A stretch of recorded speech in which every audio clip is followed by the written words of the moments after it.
Assalamualaikum warahmatullahi wabarakatuh. Apa kabar saudara sekalian? Semoga dalam keadaan sehat walafiat. Pada pertemuan online sebagai pengganti pertemuan tatap muka kali ini, untuk mata kuliah pengantar hukum Indonesia, kita berjumpa dalam pertemuan yang ke-7. Pertemuan ke-7 mata kuliah PHI ini saya ingin membahas masalah hukum internasional. Apa definisi atau pengertian yang dimaksud dengan hukum internasional? Hukum internasional adalah sekumpulan peraturan yang mengatur tentang hubungan antara negara-negara yang berdaulat atau hubungan antar negara-negara lintas batas. Hukum internasional dibagi dua, hukum internasional publik dan hukum internasional privat.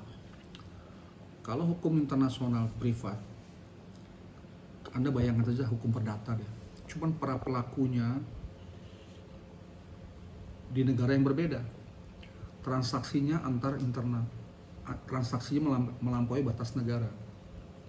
Misalnya suatu produsen di Indonesia, kemudian ada importir di Singapura atau di Malaysia, yang melakukan transaksi jual beli, itu masuk kategori perdata. Jadi hukum privat internasional atau hukum internasional privat. Sedangkan hukum internasional publik ini mengatur hal-hal yang lebih luas lagi. Contohnya adalah hukum yang mengatur tentang kejahatan perang, hukum yang mengatur tentang penerbangan internasional, mengatur tentang ruang angkasa, hukum mengatur tentang kelautan, itu masuk privat. Masuk hukum internasional publik. Terus sekalian, apa yang menjadi sumber hukum internasional?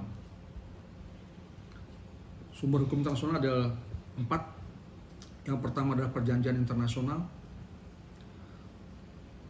atau seringkali dikatakan sebagai treaty atau traktat.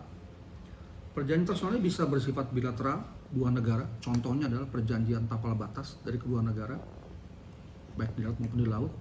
Itu masuk perjanjian internasional, tapi bilateral. Tapi kalau pesertanya lebih dari 2 atau beberapa negara, baik dalam suatu kawasan, misalnya perjanjian pembentukan ASEAN, itu masuk kategori perjanjian internasional yang multilateral.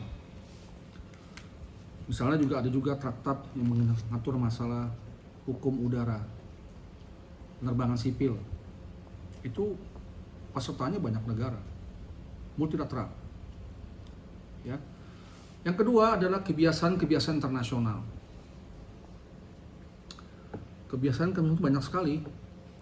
Contohnya adalah kebiasaan internasional apabila kapal perang ingin masuk atau ingin melewati suatu negara, maka dia harus minta izin terlebih dahulu. Dia mengangkat bendera setelah izin sebelum memasuki teritorial negara. Di samping bendera negaranya, tetapi juga dia menyandingkan negara tujuan di mana dia akan bersandar atau berlabuh. Itu kebiasaan-kebiasaan yang akhirnya menjadi hukum internasional. Yang ketiga adalah azas-azas hukum yang diakui oleh masyarakat yang beradab. Contohnya adalah azas Pacta Sunt Servanda. Azas ini mengatur tentang kepastian hukum, bahwa hukum yang dibuat oleh para pihak itu berlaku seperti undang-undang. Jadi Pacta Sunt Servanda ini sudah menjadi suatu azas hukum yang bersifat umum yang diakui dalam dunia. Yang terakhir adalah doktrin internasional. Doktrin internasional. Mari kita lihat satu persatu masalah perjanjian internasional dahulu. Tadi saya ingin sampaikan bahwa perjanjian internasional dapat bersifat bilateral dan dapat bersifat multilateral. Dikatakan bilateral apabila perjanjian internasional ini diikuti oleh hanya 2 negara, sedangkan perjanjian multilateral diikuti oleh banyak negara, menyangkut hubungan beberapa negara.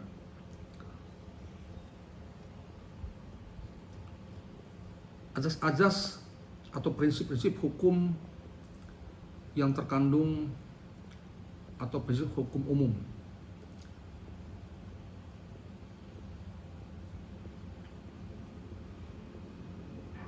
Salah satunya adalah tadi sudah saya sebutkan Patha Sunda Panda. Yang kedua adalah azas non intervensi. Maksudnya apa? Sesama negara berdaulat itu dilarang untuk saling mengintervensi atau memprovokasi negara lain untuk melakukan tindakan perang. Ini sekali azas umum. Jadi perdamaian internasional perlu dijaga, dan azas ini adalah apabila kapal perang misalnya mau masuk, dia harus minta izin dulu. Contohnya, ya, jadi azas non intervensi. Karena kalau tidak nanti dianggap sebagai intervensi teritorial negara lain. Doktrin, tadi yang belum dijelaskan masalah doktrin. Doktrin di sini adalah maksudnya pendapat ahli hukum yang kemudian diakui secara internasional karena menyangkut kepentingan banyak negara. Contoh doktrin yang sangat fenomenal dan sangat terkenal adalah doktrin hukum negara kepulauan yang digagas atau dilahirkan oleh putra Indonesia Muchtar Kusumaatmadja kurang lebih tahun 58.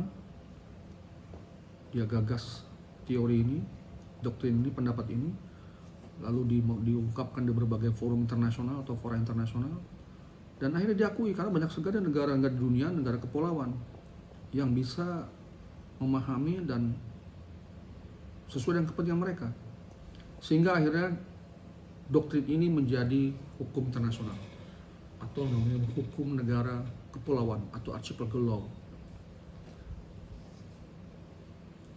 Dengan hukum ini, akibatnya luas Indonesia bukan hanya daratan, tapi antar pulau merupakan satu bagian negara, dan batas terluarnya ditambah 12 mil itulah negara kita. Sekarang subjek internasional. Subjek internasional adalah negara yang pertama, yang kedua tata suci Vatikan, ketiga Palang Merah Internasional, keempat organisasi internasional, contohnya FAO, UNESCO, WHO, PBB, itu organisasi internasional. Itu dianggap subjek hukum internasional. Dan terakhir ada individu. Individu sini adalah yang menjadi subjek hukum internasional dalam kasus contohnya kejahatan perang. Yang keenam, pemberontak terhadap suatu negara. Suatu organisasi yang melakukan pemberontak terhadap suatu negara memiliki hak secara hukum untuk melakukan hubungan internasional.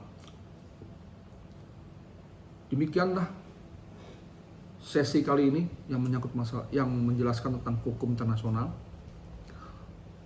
Harap dibaca modulnya, dan pada suatu saat kita nanti tatap muka, kami akan jelaskan lebih lanjut masalah yang berkaitan dengan contoh-contoh tentang hukum internasional. Demikian penjelasan saya kali ini. Salam sehat. Assalamualaikum warahmatullahi wabarakatuh. Terima kasih atas perhatian saudara.